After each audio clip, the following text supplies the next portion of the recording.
पहिले सटले हो हमनी के घर बा। बाया बगल ससुराल हो साखी, दाया बगल नैहर बा। बाया बगल ससुराल हो साखी, दाया बगल नैहर बा।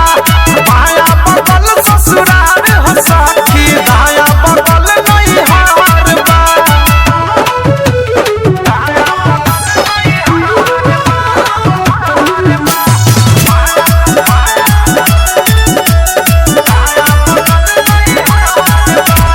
जब जब माई पसार धान चौकर, हमरा रे छत पर से छत लौके ओकर।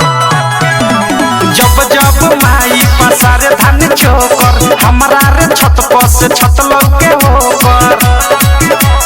भले भैया हमरा के देखावे, हमरा न कुछो के डर बा। बाया बगल ससुराल हो साखी, दाया बगल नैहर बा। बाया बगल ससुराल हो साखी, दाया बगल नैहर बा। बाया बगल ससुराल हो साखी, दाया बगल नैहर बा। ज्योति रिकॉर्डिंग स्टूडियो घोड़ा सहन महादेवा। विकेश भोजपुरिया।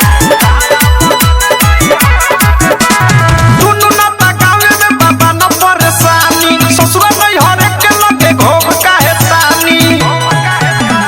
दुनु नाता गावे में बाबा न परेशानी, ससुर नैहर के लगे घोग काहे तानी। सूरज नीतीश हो प्रेमी अवधेश के, जान पहचान लमहर बा।